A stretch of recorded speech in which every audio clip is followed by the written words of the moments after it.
Hi, my name is Anne McElhenney. And I'm Phelan McAleer. Welcome to the Anne Film Scoop. What's on?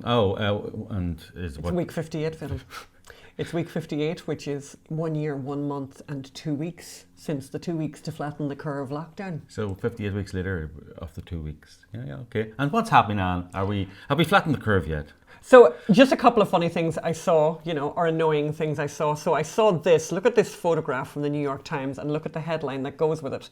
Michigan's COVID wards are filling up with younger patients, yes. Right? So you know what you picture in your mind. And then this is the picture that goes with it. Yes. James Dyer, 55. Yes. By the way, can I just say, as a person of a certain age, yes. that I respect the New York Times for calling me a younger person. Yes. I like that, younger yes. person. I would have to say, though, I think in the style book of the New York Times, I don't think I qualify as a younger person. Yes, and one another thing I want to say is Mr. Dyer, his situation doesn't look that dire.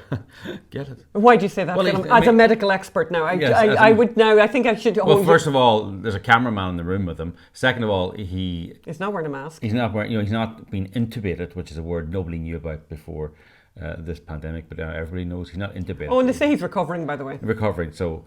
Mr. Dyer ain't that dire. Well, I think the only thing I want to call attention to is Mr. Dyer's age, because I think if you're going to make a headline which is trying to terrify the people about younger people, in my head I get I immediately think of a 14-year-old. Or a 22-year-old. Or even a 22-year-old, that's right, yeah. But 55, and by the way, in a newspaper obsessed with race too, we should point out that Mr. Dyer appears to be African-American, appears to be black, who are more vulnerable, I believe. Disproportionately vulnerable to the COVID virus, Chinese COVID virus. And what's your point that they should say younger and person of colour? Well, they always said people of colour were more vulnerable. I don't even know if that's true or not, but this was the big thing.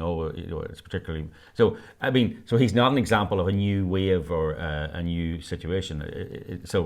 It's more of the same. More of the same. So then we have I have to say, this is what I do when I can't sleep at night. I look at headlines in the Daily Mail.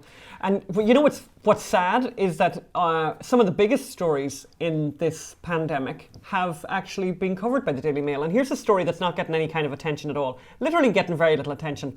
Fully open Texas and Florida are reporting fewer new cases per capita than Michigan, Pennsylvania and New York, where mask mandates and other COVID restrictions are still in place. And a couple of photographs there. So basically the big takeaway from this is Texas's statewide mask mandate ended on May the 9th. March the 9th. March the 9th. And President Biden called it Neanderthal thinking. A little judgy there, by the way. Yes. But maybe he was right. This is a healing president. But he's a healing president. He's bringing the country together. He's bringing people from Texas are Neanderthal. So those Neanderthals, guess what happens now after March the 9th? So 6 weeks later, after the mask mandate was lifted, there has yet to be an explosion of COVID-19 cases. It's something Dr. Anthony Fauci can't quite explain. I'm not really quite sure, he told MSNBC this week. It could be that they're doing things outdoors. Yes. Oh, that could be a good reason not to lock people down then. Maybe you should let them out. Maybe we should let the whole world out. Maybe being outdoors is a great idea. Data from the US Centers for Disease Control and Prevention show that the 7-day moving average number of cases in Texas dropped to its lowest level since mid-June.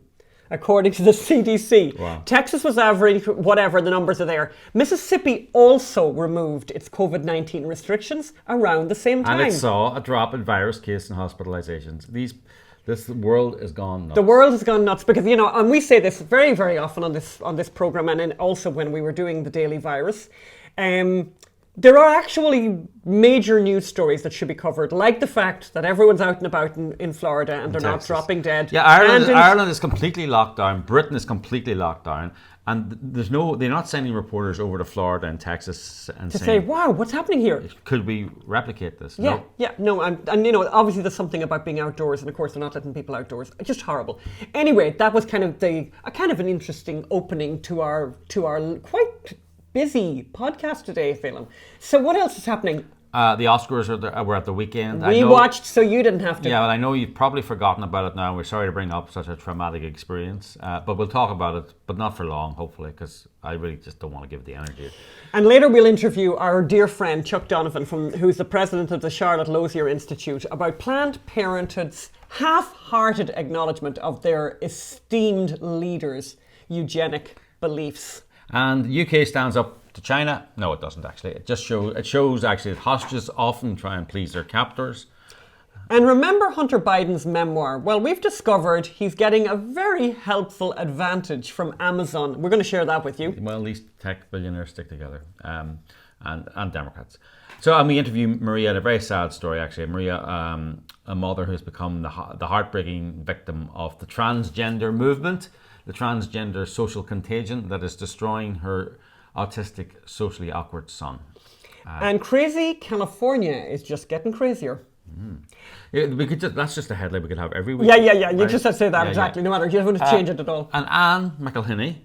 Hello. Anne McElhinney. Hello. Has had her stand-up comedy debut. Hello. And she kills it. We'll be playing a little clip from that. And I just want to say, in case I forget to say it later on, we might play it quite late, actually, so that people don't have to watch it, because there might be some language warning. Well, no, we can give people warnings. We can give people trigger warnings. We can trigger your warning triggers in advance. Okay. And remember Anne's pen pal story from last week? We have a beautiful comment from one of our listeners up in Canada, so you won't want to miss that. And what's the recipe today, Anne? And very easy peasy, crispy potato wedges. Does that mean there's peas in it? Easy peasy. No, easy peasy. All right. Just easy peasy, but there's no peas. But Phelan would love peas, because Phelan really likes peas, because he's got a whole thing about peas. It's quite sad, really. Easy peasy is etymologically... No. Phelan, tell us about the Oscars. Oscars. I mean, first thing that struck me was, where's the movies? No clips at all. You get to hear somebody used to sell popcorn in a movie house. So, some director, what was your first job in the movies? I used to sell popcorn. And it's like, I don't care, but I do want to see your movie. It's a movie award show. And those intros were kind of like, the intros that they do in that TV show, Family Feud. And we're joined now by the Murphy family from Ohio, Cincinnati. And John is an accountant, and Mary is a homekeeper, and their daughter is an engineer. Fern is an engineer. And tell us an interesting story, Marty, about you had a very interesting client. And what happened to you last week in the car? Yes, and then he tells us a really bad story and they move on. That was what it was like. It was like, tell us about your interesting past working as a showrunner, as a script editor for somebody, and it's not that interesting. There was lots of politics. It was incredibly woke. Both of the...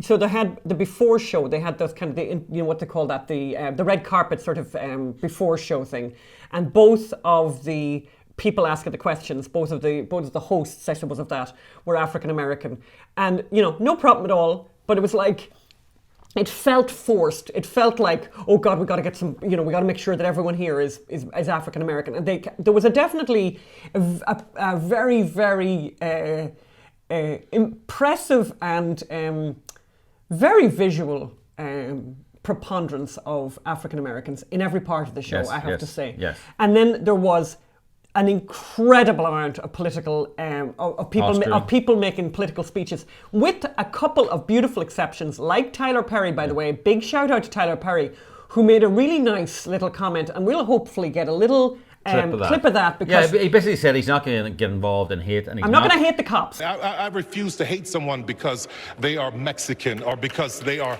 black or white or LGBTQ. I refuse to hate someone because they are a police officer. I refuse to hate someone because they are Asian. I would hope that we would refuse hate. And he's not going to hit the cops, especially, or interesting. Very, very nice. I like that. I was happy with him. Also, interestingly enough, and I was surprised, was Dormant. What's her name? Frances Dormant, who is the lead actress in the film Nomadland, which was given, by the way, the best film award. Again, politically. I think it's good. I think it's really good. I really like it. There's a lot of politics in it too. But she didn't say a word. Yes. She didn't say a word about politics, and I was really impressed with that. Everyone who didn't say anything about politics, I really liked. But where were the movies? Like, why weren't they showing clips of the movies? I think they showed microscopic clips film when you were out of the room. And by the way, it went on for 3 hours. Yes, and like a bad movie had a really bad ending. Yes. when they thought they were going to, Chadwick Boseman was going to win Best Actor, and his wife would give would give a movie. So instead of that, actually, Anthony Hopkins won. An 83-year-old white man who won, who didn't even bother turning up. So it was a very unclimactic ending. And by the way, interestingly enough, in the documentary category, the documentary that I reviewed recently on this podcast, My Octopus Teacher, which, by the way, I'll be very honest and confess to you, I went into watching it very, very cynical and ready to hate it. And you just can't hate it. You just can't. I bet I can. There's no politics in it. I couldn't find any. I'm going to go in and I'm going to hate it. No, don't ruin it. It's actually really nice, and I would recommend people to show it to children, anyone. Like, it's lovely and it's relaxing. And that's the two movies I liked, was My Octopus Teacher and No Man's Land, which I felt were very, very, I don't know, there was something kind of pure about it and very nice to watch. I found it very, very easy to watch. Yeah. Okay. So let's go now. Let's go and interview. We're going to interview our friend, Chuck Donovan. He's the president of the Charlotte Lozier Institute. And he's just written a really interesting Wall Street Journal piece, op-ed that we want to focus on. So let's go over to that interview now. Well, thank you so much, Chuck Donovan, for joining us. We're very lucky to have Chuck Donovan, who's just joined us, who is the president of the Charlotte Lozier Institute. And I want to give the correct reason for the Charlotte Lozier Institute, whose goal is to promote a deeper understanding of the value of human life, motherhood and fatherhood, and to identify policies and practices that will protect life and serve both women's health and family well-being. He's also the co-author of Blessed Are the Barren, the Social Policy of Planned Parenthood, which he co-authored in 1991, just 30 years ago. And, look at that, Chuck. It's suddenly become really relevant. Or Planned Parenthood have suddenly discovered something that you discovered a really long time ago about their eugenic past. First of all, welcome to the show, Chuck. Pleasure to be on with you both, and thanks for all you do for principle in public life. It's not all that common. Well, thank you so much. I think it's probably best to start, because you wrote an amazing op-ed in the Wall Street Journal this past week about Planned Parenthood's efforts to distance themselves from Margaret Sanger's eugenic past. I think the best place for us to start here is to just give people a little brief history of eugenics. And what was eugenics what did it look like in America? I think it's very difficult for people a century later to realize just how dominant a philosophy eugenics was.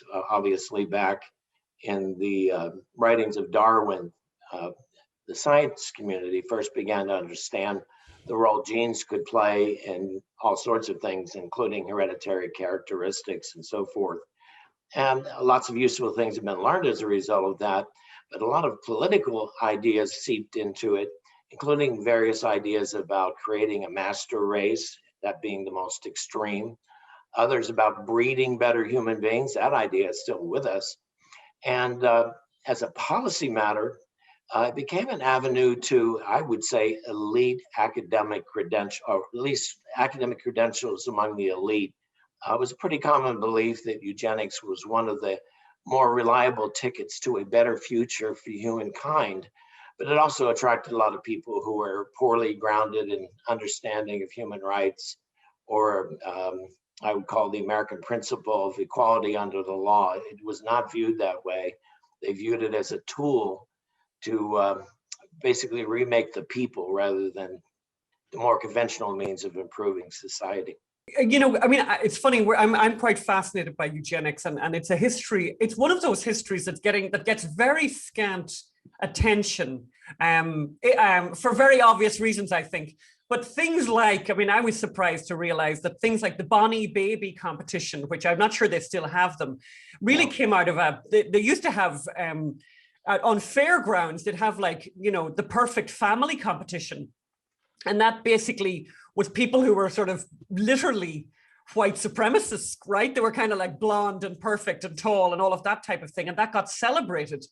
And people who didn't come up to the mark were made very clear that they weren't, pure and let's be clear. This was a progressive idea, not a conservative idea. So the idea of creating a master race was a progressive idea from the eugenics movement, not from the conservative movement. It was not. And let me give you an example. Warren Harding, president in the first part of the 20s in the United States, gave an address on this topic. The White House papers don't play up such things, but he spoke to 100,000 people about the threat of inferior races to the future of the United States. So you could draw a mammoth crowd. Some of Margaret Sanger, we'll talk about her in a minute, I'm sure, but some of her closest confidants and co-writers in her birth control review staged events in Madison Square Garden, and they'd be teaming with devotees of this new science. It helped lead to the 1924 immigration bill, which put all sorts of clamps on immigration from Eastern Europe, from Russia and other countries where the common sense was these were intellectually and physically inferior people, more given to mental illness and the like. And the goal of the movement was to shut that down and to sterilize if they had to, if they couldn't prevent immigration. So, bringing us forward to your article, I mean, by the way, we could talk for a very long time about eugenics, but what was Margaret? So Margaret Sanger is celebrated as the founder of Planned Parenthood, but she has a very, very close connection with this very disturbing eugenics movement that Planned Parenthood are now trying to disavow. First of all, let's just get a sense of how involved she was with this movement, with this thinking. Well, I would place it among her 2 or 3 primary motivations. Her belief in eugenics got to the point where her journal, Birth Control Review, which she edited for more than a decade, bore on its masthead the slogan, "Birth control to build a race of thoroughbreds." And she published the likes of Ernst Rudin from Germany, who was an advocate for the eugenical courts in that country in the 30s and 40s. Harry Laughlin, who was one of the most prominent eugenicists in the United States. A gentleman named Lothrop Stoddard, one of whose books was titled "The Rising Tide of White Supremacy the Rising Tide of Race Against White World Supremacy." And the premise of his book was basically that the United States, again, had every duty, as he called it, to shut down immigration from foreign countries, much as you would shut down a bacteria invading the body. So they didn't mask words, and almost all of them, including 6 other members of the American Eugenics Society, were on Margaret Sanger's board at the Birth Control Federation of America. She was So you've obviously been talking about this for decades, and again, many people have been talking about it. I suppose Planned Parenthood has embraced those criticisms over these decades and welcomed them, have they? They've treated it as sort of, she was a bit of an outlaw, outre, whatever you would want to call it. Faye Waddleton, who was president of Planned Parenthood in the early 70s, I believe, and into the 80s, referred to Margaret Sanger's outrageous behavior. So as if she was basically, I don't know, just a very interesting type. Well, she had a lot of things about her that were interesting. She abandoned her own children and went overseas and made friends with people she thought could advance her career. But she was a lot more than that, and she adapted her policies and her proposals. And that, as much as the controversy over the ethics of birth control, really drove her opposition. Planned Parenthood does not like to admit that. Yeah, but they've been they've kind of demonized people like yourself who've been trying to point that out for decades. Isn't that right? I think it's fair. I think there have been 1 or 2 things that have been written about her by conservatives that I think the record doesn't completely support, or you need nuances about. With respect to racism, I think she was very content that there would be reduction in births among Blacks, but I think her main focus was the elimination of what she called human weeds, the unfit. And she really didn't care what race or background or nationality was involved. The people around her were definitely of a racial mindset, and she was very comfortable with them. She never rejected that. Even went off to speak to the Ku Klux Klan at Silver Lake, New Jersey, when she got an invitation there. Unfortunately, we don't have her speech. I wish we did. Oh, that's a shame. But we do have her 1934, what was it? The Baby Code, which you quoted in the Wall Street Journal. And, you know, I read that, and it's like, you know, more people should know that, you know, this was not an off the cuff like remark. This is something that was a studied, thought through idea that she thought, you know, that people, you know, that it wasn't enough that people would get a license to get married. People should have a license to have babies, and some people shouldn't be given that license at all. Could you tell us a little bit more about the 1934 Baby Code that Margaret Sanger came up with? Well, she came up with an original version called the Plan for Peace. And this was her way of guaranteeing peace. But she published the Baby Code in 1934. And among its provisions was, as you mentioned, having to get a license to marry from the state, which of course still happens. But the question there was whether certain people would ever get a license based on these qualities of IQ. She believed in applying Stanford Binet even to get that license. And then you'd have to get a separate license to have each child. And she goes on to say that immigration should be eliminated, which pretty much happened by then with the 1924 statute, sharply reduced.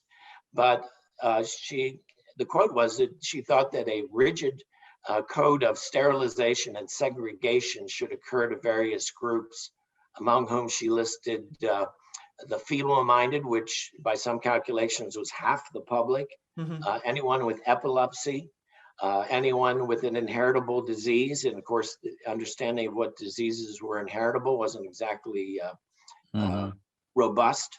Anyone of lower intelligence, just really brutal stuff. But her belief was they could have a choice to be sterilized where they were or go to a segregated camp and live out their lives there. Gosh, amazing. But I mean, of course, we've all, you know, moved on. That was 1934. You know, these are times past. Everything's got better now. Planned Parenthood is much better now. They've nothing to do with that eugenic past, right? You say in your op-ed, deeds matter more than words. Planned Parenthood can begin to redress its past by ending its current embrace of eugenic abortion. So you talk about they still have eugenic abortion. Can you tell us what that means? Well, they are lead plaintiffs against statutes that have now been enacted in about 7 or 8 states, including 2 cases that are on the verge of getting into the Supreme Court. Most prominently, Ohio, where the Sixth Circuit Court of Appeals about 2 weeks ago, I believe, upheld an Ohio law banning abortions for disability. Nearly every state in the country has been allowing abortions performed because the baby's been found to have or suspected of having even Down syndrome. And who has been the lead litigators in these cases? Planned Parenthood was the lead litigator in Indiana, lead plaintiff. Same thing in Ohio, and this has begun to spark a really strong reaction from the members of the Sixth Circuit, previously members of the Seventh Circuit, in a minority, and then Judge Clarence Thomas, who in his opinion in the Indiana case, wrote a long historical piece about Sanger and eugenics and made the point that he does not think the court has addressed this issue, even in the context of Roe v. Wade. So that's the reason for this call for Planned Parenthood to change course. If they drop their opposition to these statutes, I think there's a good chance the court could say, new understanding. 40 years ago, kids with Down syndrome were kept in isolated hospitals. Correct. The average age of death was under 10. Now it's 60 because we're doing the caring, not the killing. Wow. Yeah, and as you say, and it's not just Down syndrome, it's a whole list. I mean, I was quite surprised. I'm sure you've seen the extraordinary BBC documentary after the end of Downs, I think, where they basically were telling the story of Iceland, which has cured Down syndrome by having 100% abortions of people who are diagnosed as having being pregnant with a Down's child. Yeah, the documentary is very sad and compelling. Iceland has approached this point. Denmark, we probably lose 60 to 70% of children with Down syndrome in the United States. And think about how profound, besides the moral question involved, the human rights and equality question, think about the scientific ignorance. Well, what does it mean to come out and say you've cured something by eliminating the people who have it? Apply that to cancer or anything. We could get that all done. Yes. And in a way, this has been Planned Parenthood's worst message is we're going to have a race of thoroughbreds, and if you don't qualify, look out. It's the camp or the graveyard. Well, they used to. It's not human. They used to talk. I mean, remember, the big thing. America and Vietnam, you had to destroy the village to save the village. This is very, very similar. And they're also, I mean, it's not just Down syndrome. Cleft palate. I was going to say, yeah, cleft palate, hair lip. In the UK, I think our memory of that from the documentary was that qualifies you. That if you're pregnant with a child with a cleft lip or a hair lip, that it qualifies at any stage for an abortion. And we have some we know some people with both, and they are extremely bright and extremely intelligent. Not that even matters, by the way, but it's an amazing that eugenic principle on which Planned Parenthood was built and the abortion movement was built on. They're not divorced from that at all. Well, that's how I'd say it. It is not discussed as often. It needs to be discussed more. But is it practiced? We now have a science that can practice this without saying much about it. And Planned Parenthood is protecting laws that permit it. Yeah, and by the way, even they're distancing themselves from the name Margaret Sanger because of this eugenic past. They're not even really doing that very robustly, no. Right? I think it's like one building in New York. Am I right? It's not like all over the country. Is that right? Yeah, and look, it hasn't been going on very long. When Bob Marshall and I published our book about a decade later, and it takes a while to write a book. We did this in our spare time, but Ellen Chesler wrote a biography of Sanger. It actually hadn't been a new one in a long time. It was called A Woman of Valor. Found nothing but praise for her. And, Bob and I raised a whole host of issues, including the abortion issue, eugenics, the Planned Parenthood's very odd sexual libertinism, which is not a good way to plan a family, to be frank. But we raised a bundle of issues, but they gave not an inch to us. And they more or less pretended the book didn't exist. And Woman of Valor, that book was a response to it. It just didn't find the things we found everywhere about her background. Yeah, it's interesting, but I really appreciate it. I really appreciate it that you wrote that op-ed, because I really think it is a really hidden history. The whole eugenics story is very much a hidden story. And when you tell people it, when you find out more about it, we've been kind of digging into it a little bit and looking at archive footage from back in the day. It's incredible. And that there was a World Fair, I think, was it in New York or in Washington? And they had these exhibits, and they had all that stuff about the imbeciles and and they had all those different names for people. It's incredible. And no one, most kids don't know about this. It was the scientific consensus. Yeah. That's another sign. That's another reason not to like scientific consensus. We've come to the end of this interview, but we want to ask all our guests, two additional questions. And I sent them to Chuck earlier, and I'm not sure he was happy, but let's see. And Chuck, by the way, I should have said in our introduction, is a friend. So Chuck, have you been cooking a lot during the pandemic? And if you cook, what do you cook? Well, I do cook a lot when it's grilling. So I can grill anything. Probably not as well as the people of Texas, but I'm artful at that. But my main thing is making brunch. I am the brunch maker in the family household. I make waffles, omelets, eggs Benedict, you name it. If it's breakfast and Sunday, my wife will let me in the kitchen, and I bring out some pretty good meals for the kids. Okay. One of these days we're going to get together, and I will make the frittata for the Donovan household, because I'm quite famous for my frittata. Well, do you have a recipe, Chuck, of anything, or do you what? I use joy of cooking with a little bit of tweak. I will use obviously fresh fruit. Sometimes make a little whipped cream to go on top of that if I want to go really over the top. But joy of cooking is pretty good, especially the older editions. I imagine the new ones are probably politically correct. Oh yeah, of course. And we asked you if you had a piece of art that you'd want to share that's important to you, that you love. Yes, I love music. I play a little bit of keyboard, but it's not a keyboard piece. Our good friend Ravel's string quartet, I think he wrote only one. It's absolutely gorgeous, and I like the version by the Guarneri Quartet. They play it a little differently. Okay, we're gonna add that to the show notes so people can listen to that. Very good. Well, thank you very much. Thank Chuck. you very much Always for your a time pleasure. this morning. Always a pleasure. And I think we'll talk to you again about this, because I think this is going to be a niggling issue for Planned Parenthood to deal with going forward. Particularly the fact, that they, this eugenics path that they are trying to distance themselves from, but really aren't taking it that seriously. Okay, Chuck. Thank you. It'll be a pleasure. Thank you. All the best. Well, I want to have Chuck back on again. Yes. And can I just say, let's just do this one thing here at the end of his interview. Let's just watch the trailer right now of the BBC documentary, A World Without Down Syndrome. You can watch this, by the way, the whole thing. It's on YouTube for free. Yeah. I cannot recommend this documentary more. I think it's the best documentary I've ever seen. If that's not a good enough recommendation for you, I don't know what is. So. It's absolutely fabulous. It's the narrator of the documentary, by the way, is the woman who played Bridget Jones's sidekick in Bridget Jones's Diary, and she has her own child is Downs, and she's perfect. Let's hear that now. Chicken who? Buck.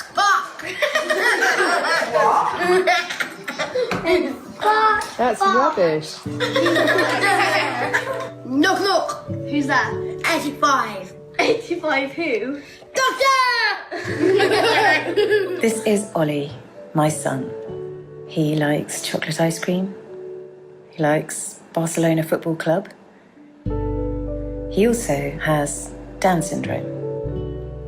When Ollie was diagnosed 11 years ago, I never could have imagined that our family was going to end up looking like this. Or like this. Or like this. But although Ollie's the reason I started making this film, it's not just a film about him. It's not just about Down syndrome either. It's a film that asks the question, what kind of society do we want to live in? And who do we think should be allowed to live in it? Okay, well, that's great. Don't forget to watch that. It's available on YouTube. Talking of the UK film. Yes. This is just a little point. So the UK has reduced its aid to China by 95%. It used to give £100 million to China, and now it's giving £5 million to China. And it's like, what? China is one of the world's biggest.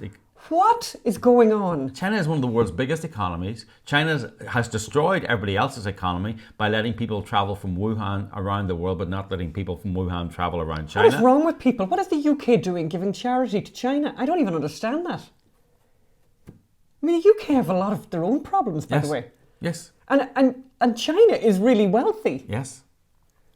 God, it's pure madness. I bet it's gender empowerment in Yangjing or something like that. Or, I wish every government in the world was required to have some kind of ticker tape running somewhere in at all public buildings, showing taxpayers' money and how it's been spent. Yeah. Particularly this money that goes out of the country, while people within the country have real needs that are not being met. It's extraordinary.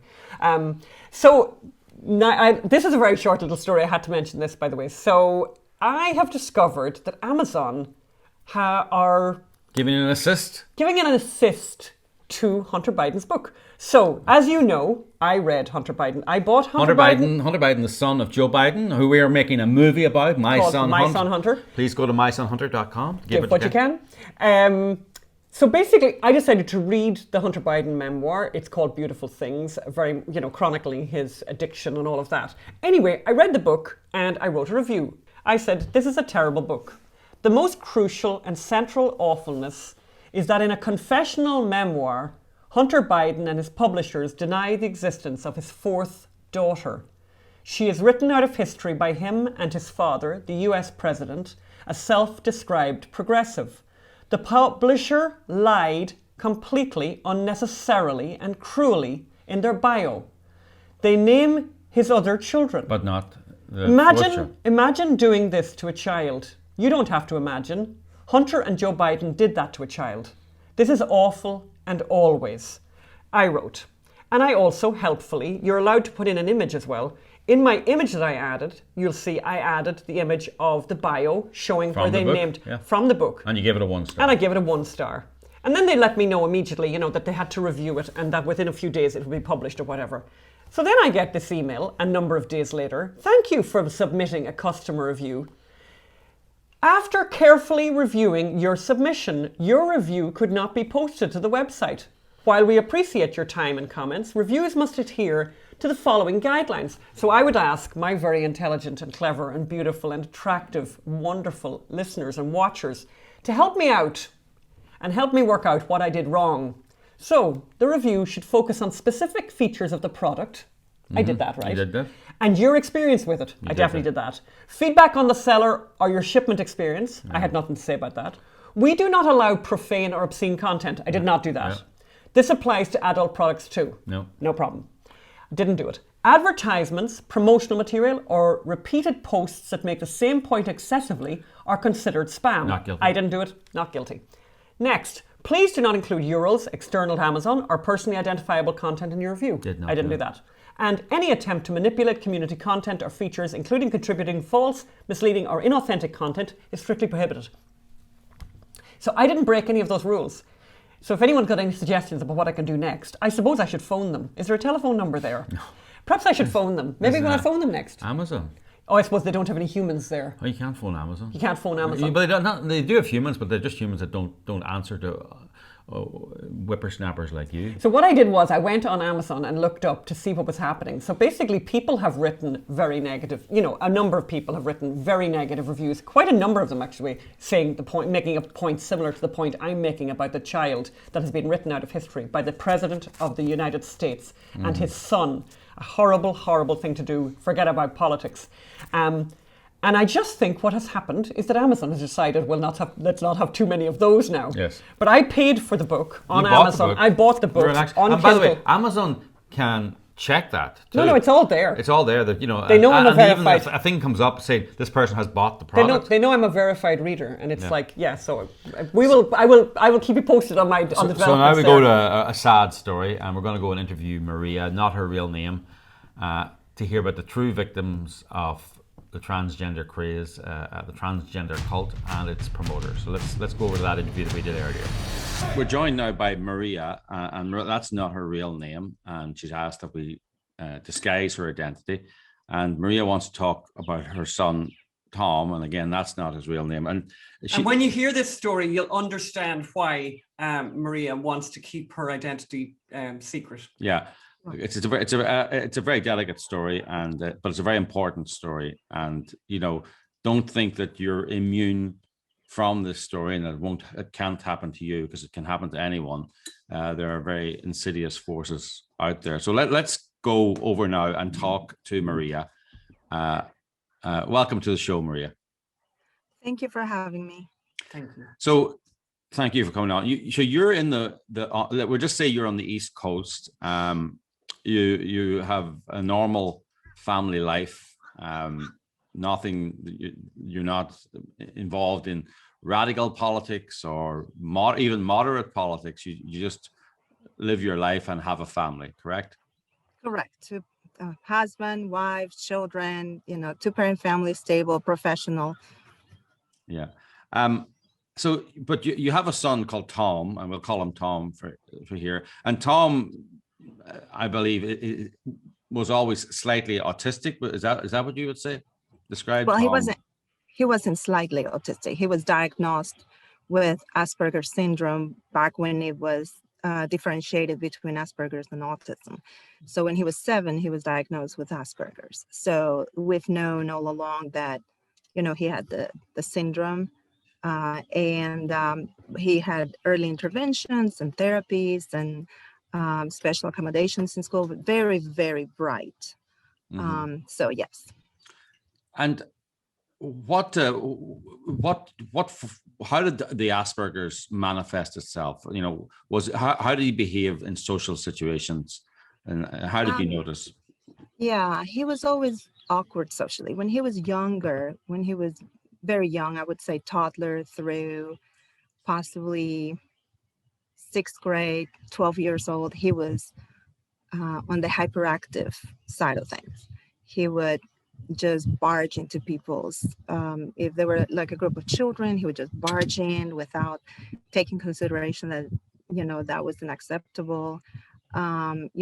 Poke people, like if he liked a girl, just kind of poke her with a pencil to get her attention, and, just didn't know how to interact. As he got older, once he started hitting pre-puberty, he became the opposite, kind of withdrawn and, just very uncomfortable in group social situations. He always had at least one friend or two, but in group settings, he didn't do well. And he always had, trouble not blurting out in class or interrupting the teacher or getting fixated on a topic and talking about that endlessly. Okay, so tell us about Tom's experiences at high school. I believe they're relatively positive. Yes, he was in a special high school that was for engineering and computer science. And so he found a lot of like-minded young boys with whom he connected. He had a group of about 5 friends, and they were like soulmates, did everything together like a pack. And when he got to senior year, he became terrified of the idea of leaving high school, did not want to go to college. He literally went into a deep depression about it. And so we gave him the option. We said, listen, you don't have to go to college. He was very bright and had won awards and prizes, competitions in the technical field. But they said, you don't have to go to 4-year college. You don't have to, you can take a gap year, but you have to work.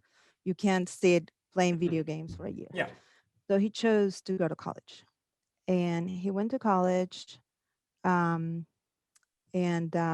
he was probably between 18 and 19 when he met a couple of girls who were taking a gender study class.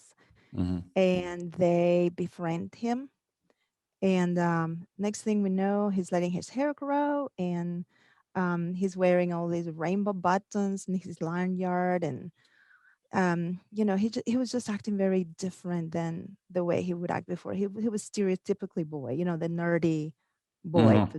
But he also was very interested in weightlifting, and he's built like a, linebacker, big kid. And so I asked him, if he was gay, and he was offended that I would ask him such a thing. How dare I think that about him? Mm. In 2019, he came out to me and he told me that he had gender dysphoria and that he felt like he was a woman in a man's body. The first thing I asked was, it wasn't a shock, but I didn't really understand what that meant exactly. To me, the idea of, I guess I didn't even think I hadn't really heard the word transgender as much. It was more like transsexuals, transvestites. To me, it was like, okay, what does this mean exactly? He's just confused. And he said, I said, what are your plans for the future? He said, well, if I could push a button right now and turn into a woman, I would, but I'm very scared. This is super scary to me, and I'm nervous about it, and it's so new. And so I asked him if he would go to counseling, and he said yes. So I talked to like 3 counselors, and I vetted the counselor that was going to talk to him, and he was non-affirming. And, so this is a mental illness, and also social contagion, yes. Peer influence. And, but the counselor told us that his goal was to just keep him safe. This was a phase that he was going through. He didn't know how long the phase was going to start, but he said the danger is that we just need to make sure that he doesn't start taking hormones and medicalizing. So his goal was just to kind of push the button, and he's kept talking to him about wait until you graduate college, wait until you are a full-grown adult, with your own insurance, with your own, basically just hold off. Yeah. So when you say non-affirming and that it's a social contagion, explain what social contagion means in this. Yeah, social contagion means that when kids, particularly young people, are in an environment where they're influenced by their peers, they was just like they were all dressing one way or acting one way. Even androgyny was a thing, That's like right. in the 90s. Correct. But then people got over it. I mean, after a while, that stopped becoming a fad, and they moved on with their lives.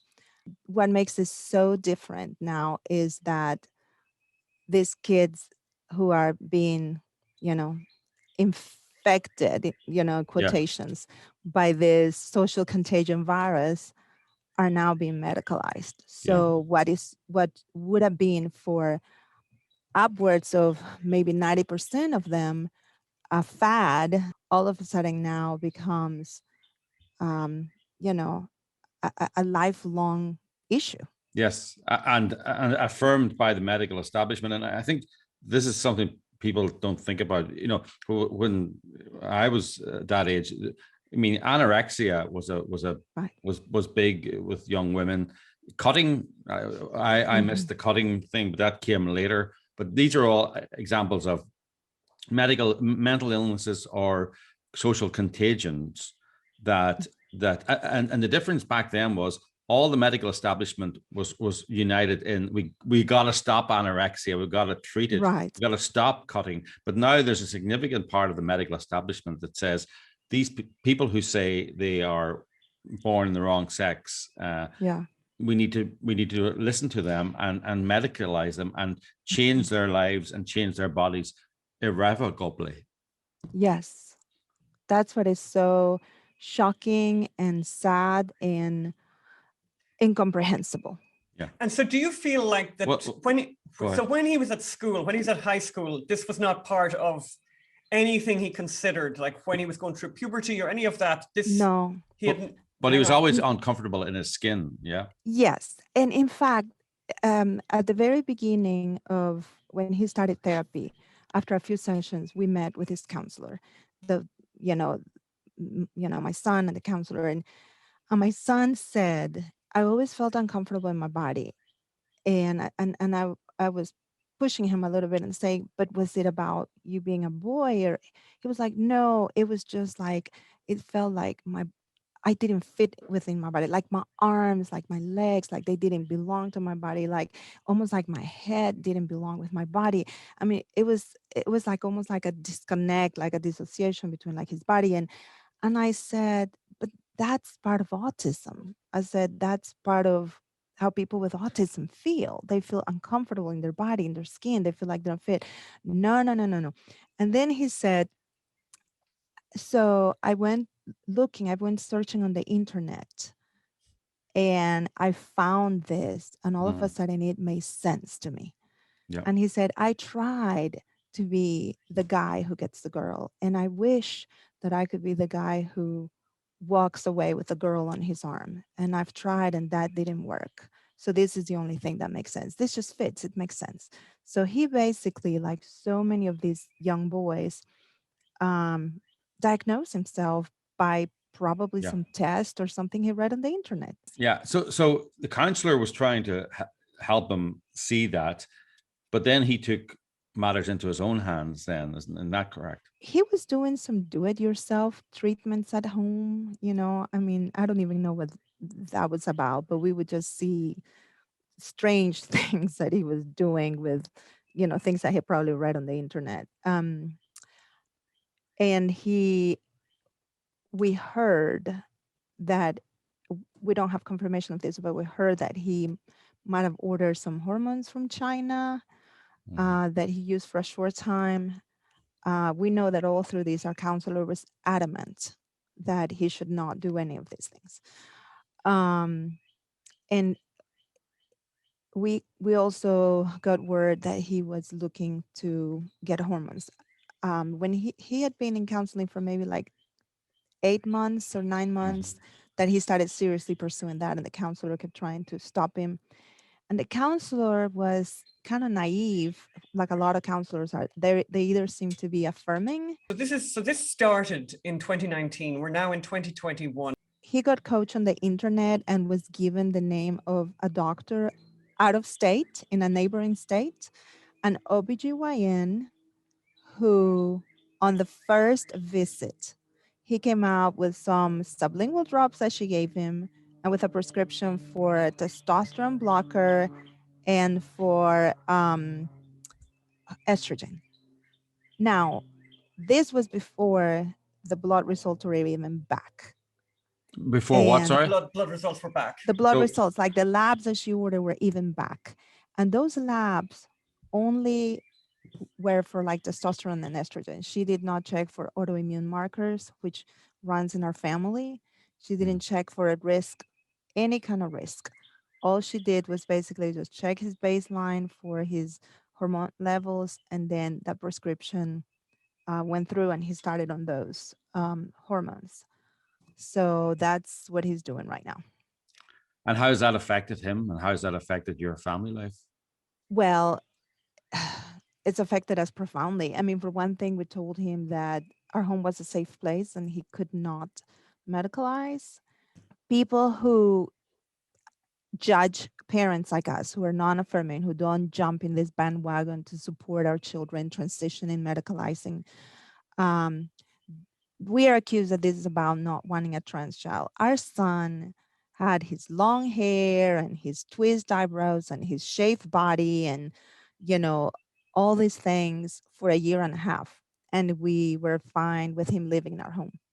But it was when he chose to medicalize against everyone's advice, against his counselor, against our advice, against all safety parameters, that we said, well, you can't stay in our home and medicalize, continue. We asked him to put the pause button. Well, he finished school, he refused. So he is going to be moving out shortly because of that. And there's no reasoning with him in the sense, you know, because of his, I suppose, because of his autism, but also he's now being reaffirmed by the internet and by this doctor who's told him it's a medical issue. Right. Yes. I mean, the diagnosis from this doctor is endocrine dysfunction.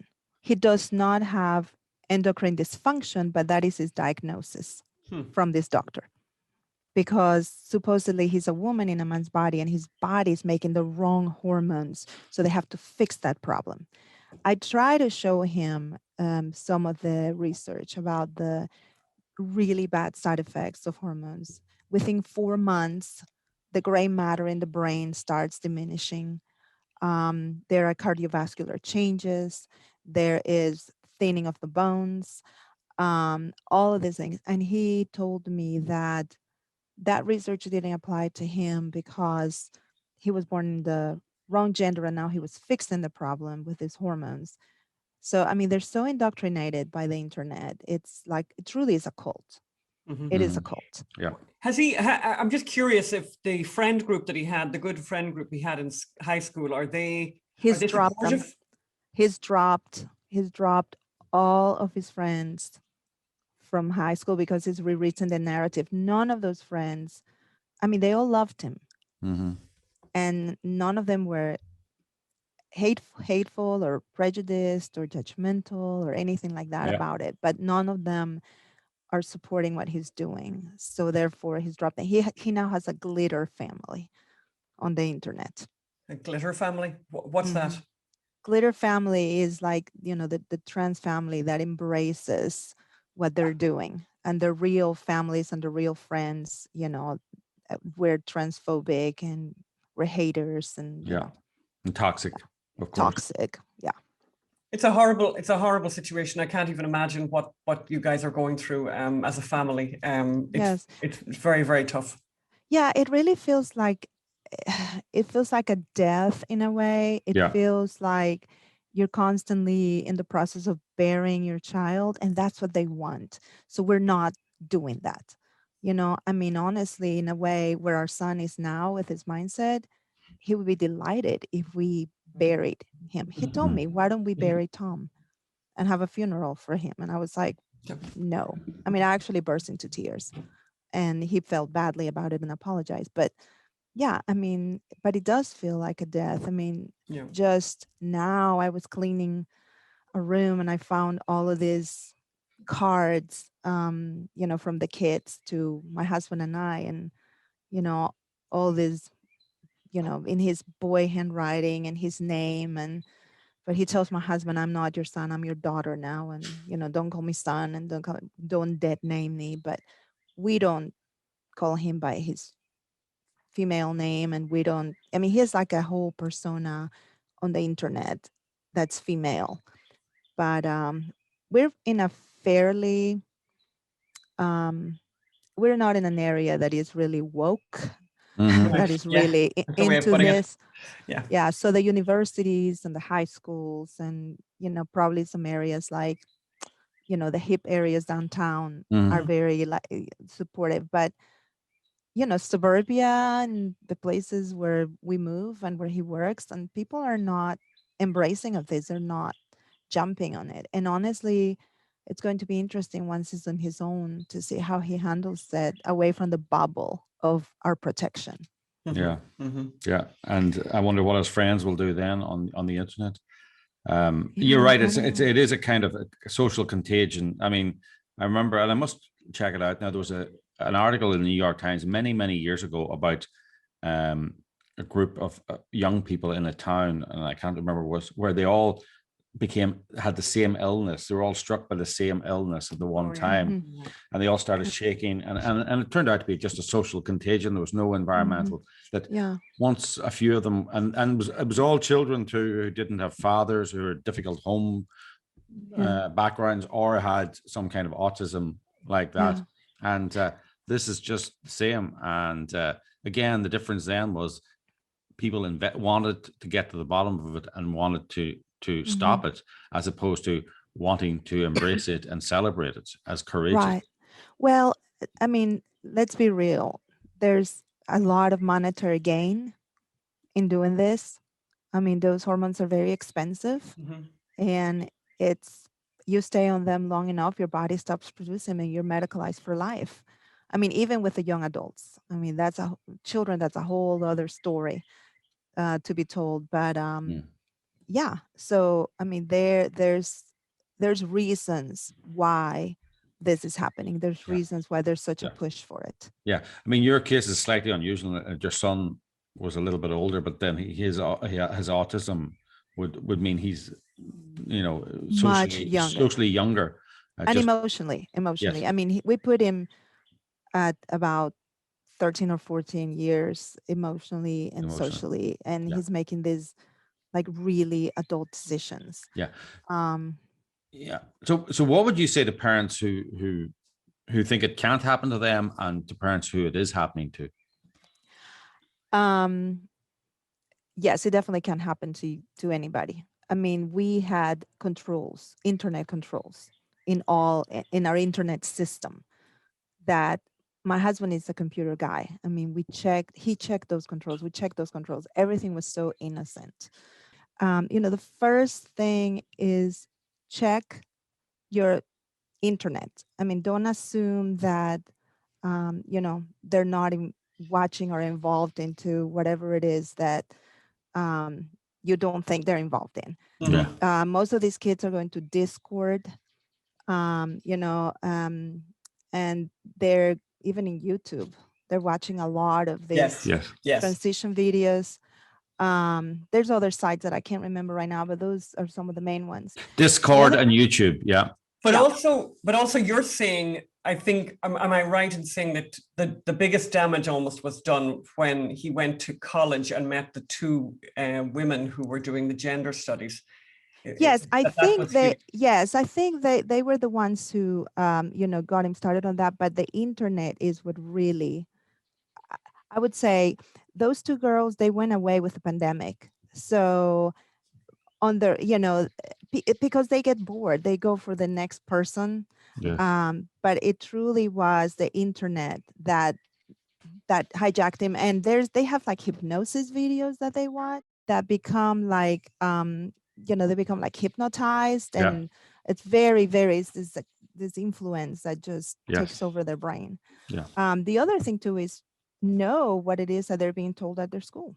Yeah. I mean, ask questions and find out what are they being taught in school. I mean, when they have these pride days and this, find out what the board policy is. Yeah, because schools are encouraging this now. They're accommodating, and they're legitimizing it and affirming this. Yeah. And when the school affirms it, and it's the cool thing to do, people are going to do it. Yeah, I think parents, before their children start in a high school or a middle school or kindergarten or elementary school, should almost have a contract with the school, a legally binding contract with the school, where it says what will and will not be taught, so that they have some kind of legal resource. I agree. Because the problem is you let these beautiful children with their pure minds into this environment with these grown-ups who have amazing power and they wield it. And they wield it. And they wield it, and they get to put in their favorite pet ideologies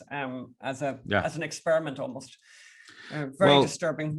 We're so glad you were able to talk to us today. And we'd love to come back and revisit this story. And we really hope, by the way, that something good happens to you, that something changes. Thank you. That he doesn't, take those ultimate steps that really are irreversible in terms of damage.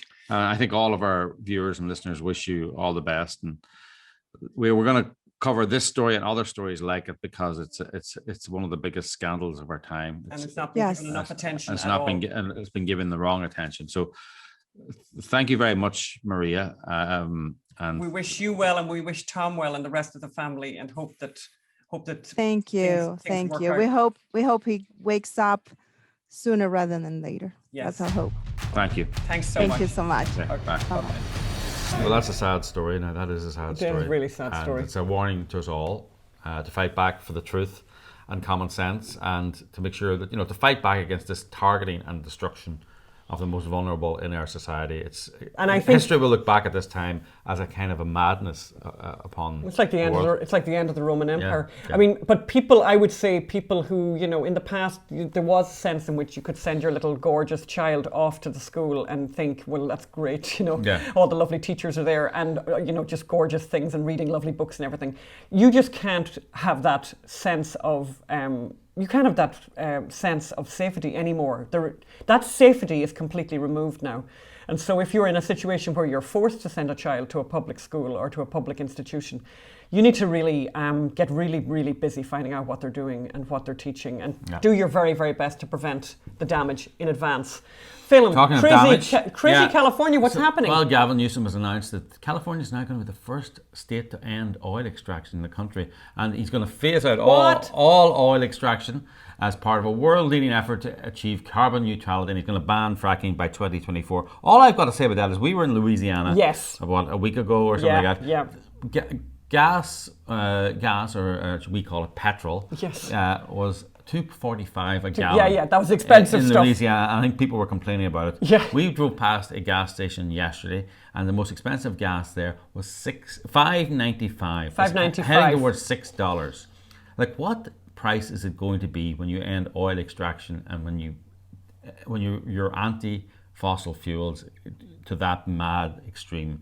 Like, we're going to talk $10, $20. The worst problem as well here is that Gavin Newsom doesn't understand energy. And, we've had some really great energy experts on here, like Robert Bryce and our friend John Harpole. I mean, they think electricity is an energy source. They do. People think that electricity is an energy source. Electricity is a conduit. It's a pipeline, and the energy has to be made somewhere. And the really funny thing is, we make always the point here: it's all the cars driving around, all these electric vehicles, they're powered by coal. In the main, they're powered by coal. And I'll tell you, if they're not powered by coal, they're certainly powered by fossil fuels. Anyway, this is an awful. And again, just to show you how awful and crazy California is, the reaction to this has been very muted.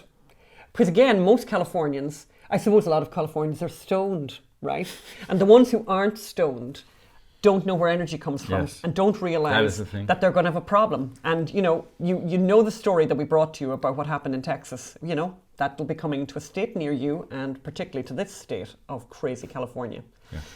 Talking of funny things, Phil, Yes. Do you like my segue there? Oh yeah. Oh yes. Anne McElhinney's stand-up. Woohoo. So Anne was a group called the American Freedom Alliance. Our friends at the American Freedom Alliance. Yes.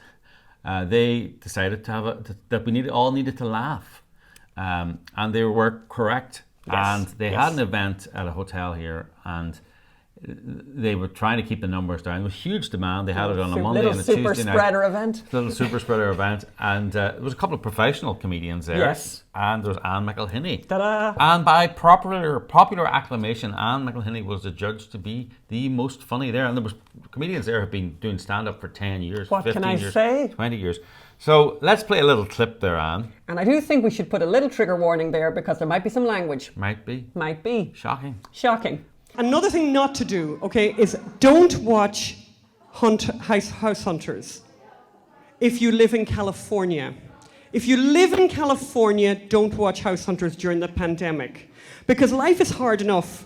But the last thing you need to watch is a 12-year-old with her boyfriend who are about to get married living in frickin' Alabama, meeting the real estate agent where the real estate agent says, how much do you want to spend? And they're saying, 180,000. And then, like, what do you need in the house? Well, we need a formal dining room. We'd like an enclosed yard. I need an island in the kitchen, at least 4 bedrooms.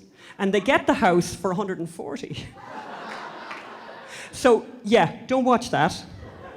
Okay, well, if you want to watch the whole thing, it's on YouTube, and we will put the link. Just be aware there may be some language. There might be some language. But yeah, all of it's all there, and please send it out to anyone you think might be interested. Yes, exactly.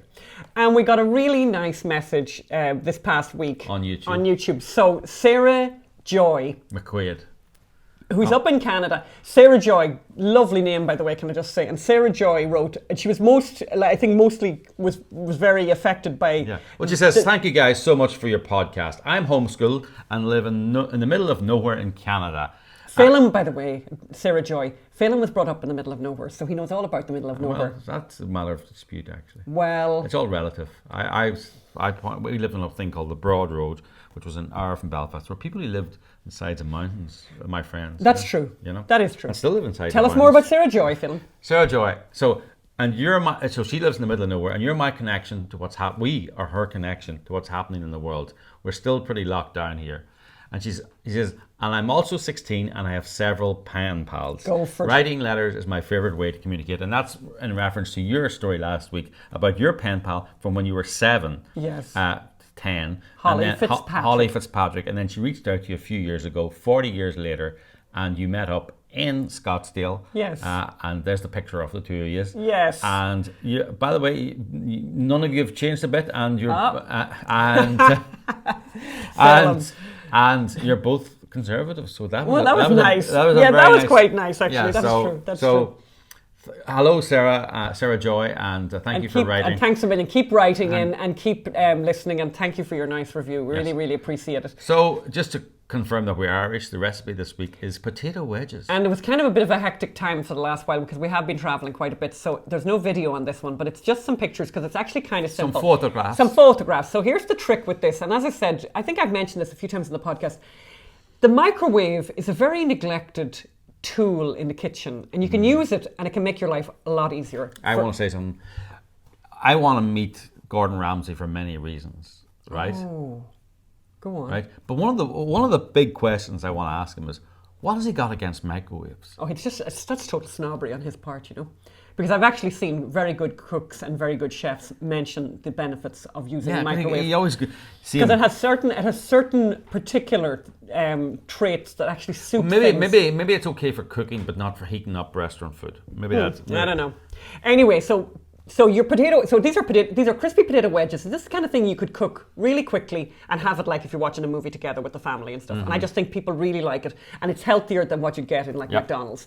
So basically, get your nice potatoes. You can see the potatoes there. I've just cut them into wedges basically, and depending on the size of your wedges, that's going to depend the amount of time in the oven. But the first thing that you're going to do, again, using the microwave, is I've that nice little container there. You see the container and put them into there. So you're going to pretty much cover them with water and put them into the microwave for about 10 minutes, basically. So you take them out. Next thing you want to do is you want to dry them really, really well. And then when you've dried them really well, the next thing to do, and this is super important, don't miss out on doing this. You want to agitate them. Agitate, agitate, agitate, agitate.